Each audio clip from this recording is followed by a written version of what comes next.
છે કેવું કે જરા પાછળ ફરીને જોજો, બધી લારીઓ ચાલુ છે, આપણે નાચ્યા કરીએ.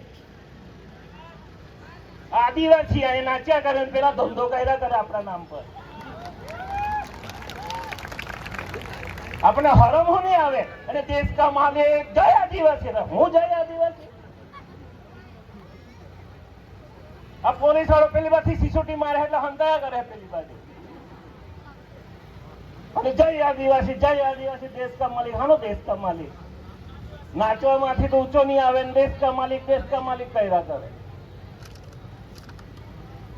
આ બધા લારીવાળાઓ પાસે ને આદિવાસી દુકાનો ટાઈમ લેવાનો, બધા લારીવાળા પાસે બંધ કર દો. બીજે દિવસે પોટલા બાંધીને નાહી જાય કે આ લોકો.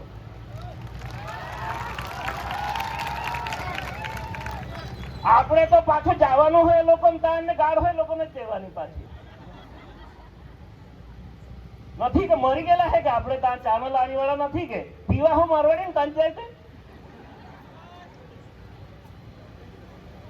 કામ મીઠી લાખે વગર ખાંડ લાખે, આપણા વાળા ગોળ નાખતા હે કે અલા હારત. હું આદિવાસીઓને હવે છે ને આ કાર્તિક રાજુ આ બધા ધંધા બંધ કરી દેવાના, નાચવાના કુદાવાના. આ લોકો મરે ને તેમાં બધાને ઇન્ટરેસ્ટ છે અત્યારે. અલા પેલો બિચારો 25 વર્ષે જમીન હારું આપણા તે દિવસે સંવિધાન નહીં હતું. આદિવાસીઓ આ દેશ બહેનો પેલા હતા કે નહીં હતા? 1947 થયો ને એ પેલા આદિવાસીઓ હતા કે મરી ગયેલા હતા ને? એ પેલા હો હતા. અને પેલો ધર્મ આવ્યો, રામ આવ્યો ને એ પેલા હો હતા કે નહીં હતા? હું તો કઈ માનું બાનું નહીં, પણ એવું કે સબરીએ રામને બોર ખવડાવેલા ને તો પેલા રામ પેલા હતી ને પેલી સબરી. તો એ આપણા વાળા તો હવા ના ઉઠે ત્યારે મને આ આપી દેજે, આ મંદિરે જાઓ, ઢીંગા મંદિરે જાઓ, ફલાણે જાઓ. એક બી મંદિર બાકી નહીં રાખે. માસ્તરો તો અત્યારે દિવાળી વેકેશનમાં સૌરાષ્ટ્રના બધા મંદિરો ખુંદી વળ્યા હોય, એક બી મંદિર બાકી નહીં રાખ્યું હોય. વાતા વળીને પાસે પગે પડે. હવે ડબ્બા ભરીને તેલ પેલા હનુમાનના શનિવારે ચડાઈને પતી ગયું હોય, પણ ઘરમાં એમ જ થતા હોય. આ આદિવાસી આપણો. પેલા લોકો ધંધો કર્યા કરે, લે જા તેલ, લે અગરબત્તી લે જા. કોઈ દિવસ જોયેલા હે કે લોકોને મારવાડીને જોયેલા હે કે તેલ ને અગરબત્તી ચડાવતા? આપડા વાળા જ વાંકા વળીને દિયા કરે, લાવ તેલ, લાવ અગરબત્તી, લાવ ફૂલ. એટલે મહેરબાની કરીને હવે છે ને લડવાનો સમય આવેલો હે. આ બધા નાચવા કૂદવાનું બંધ કરો. ઠીક છે, એકાદ દિવસ નાચી લેવાનું આપણે. અને આપણે તો હવે છે ને આપણને મ્યુઝિયમ વાળા બનાવી દીધા. સરકારી પ્રોગ્રામ હોય ને તો આદિવાસી નાચનું, આ પ્રોગ્રામ તો આદિવાસી નાચનું.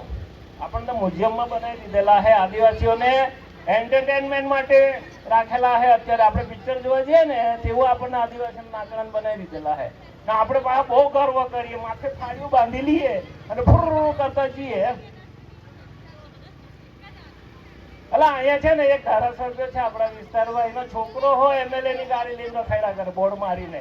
આ પોલીસ વાળાને મારે સૂચના આપવાની છે, પોલીસ વાળા સાંભળી લેજો. ધારાસભ્યોની ગાડી હોય ને દીકરો લઈને જાણે ધારાસભ્ય એમ લઈને રખાડ્યા કરે છે. અને આપણા વાળો જરાક હેલ્મેટ ની ફુર કરીને ઉભો રાખીને દંડ કરશે. પેલા દંડ કરજો. હવે હું જોવાનો હું ધારાસભ્ય નો હોઉં વગર ધારાસભ્યની ગાડીમાં લઈને ફર્યા કરતો હોય ને બોલ લગાવીને, એને પોલીસ વાળા પકડતા હે કે નહીં જોવાનો હું? જોવાનું કે નહીં જોવાનું? આપણે જોવાનું ને. આ બધા જોવાને હેલ્મેટ નહીં હોય તે દિવસે પેલા હેલ્મેટ ની 500 રૂપિયાની ફાડી દે ને.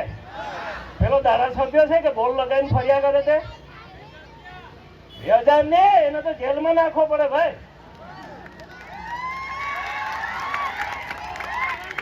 અને આપણા વાળા પાછા એને ટાળી પાડ્યા કરે. એટલા માટે હું એવું કહું છું કે આપણા ધારાસભ્ય, આપણા વિસ્તારના ધારાસભ્ય અહીંથી કેટલું 500 મીટર 1 કિલોમીટર પર રહે છે. સવારે બધા પટ્ટા નાખીને બીજા આવી ગયા, પણ ધારાસભ્યને સમજ નહીં પડેલી કે અહીંયા હાર નાખવા આવવાની. કેમ નહીં આવેલો એ ધારાસભ્ય? એટલે તમે બધા સમજી જાઓ અસલી આદિવાસી નકલી આદિવાસી કોણ છે તે. એને એક દિશાનો હાર નાખવાની આવ્યા ને બીજા બધા પટ્ટો નાખીને આવી ગયા, અને એ નહીં આવી શકે તો કોણ છે? તમે જ બનાવેલો છે. બધાએ મત આપીને બનાવેલા છે. હવે નથી એમ કેતા હે. જાઓ ને ઘરે પૂછવા, ખબર પડે.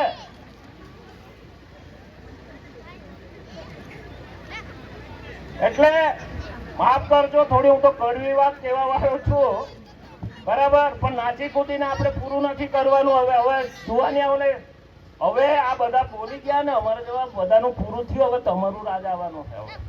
એટલે મહેરબાની કરીને હવે છે ને સાચી દિશામાં જાઓ અને કેવી રીતે લડવાનું છે એની તૈયારી કરો, ને તો પૂરા થઈ જાઓ બગારમાં છોરો ને માથા પર પોટલું લઈને સિટીમાં નીકળી જવું પડે. આ બધા આવી ગયેલા છે ને મારવાડીઓ રાજસ્થાન માંથી, તેવું તમારે જવું પડે.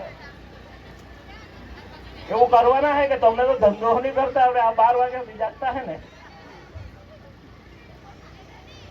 આપણે તો નહીં. 500 રૂપિયા આવી ગયા એટલે બીજે દિવસે બંધ પાર્ટી.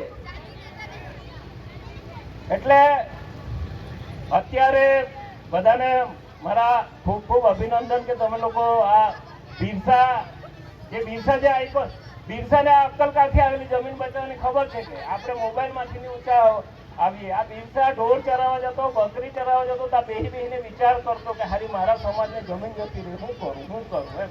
આ તો પબજી માંથી ઉપર નહીં આવે તો હું કરું વિચાર નહીં આવે. પેલા 2 GB ડેટા પતી ગયા, પાછા રિચાર્જ કરો, હજુ ચાલુ પડી જાવ એમ. ભલે ને પેલી જમીન જતી રહેતી. એટલે બધાને એવું લાગતું હોય કે આદિવાસીઓ ઘેટા, બકરા, ઢોર, ગાય, ભેંસ ચરાવે એટલે નીચે એમ નહીં. બિરસાએ બી ઘેટા, બકરા અને ગાય ને ભેંસ ચરાવેલી છે. એટલે આપણે એને આજે પૂજીએ છીએ.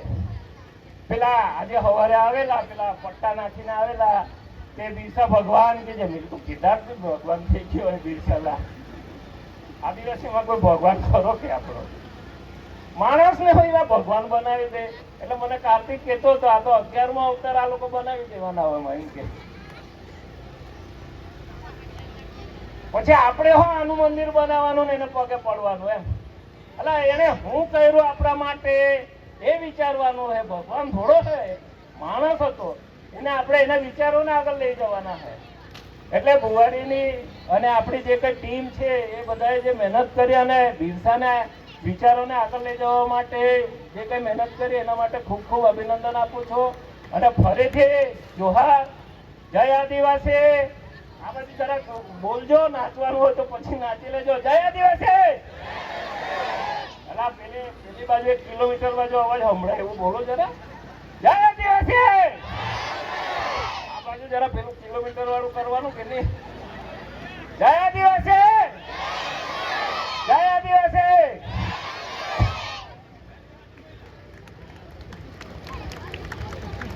ખૂબ ખૂબ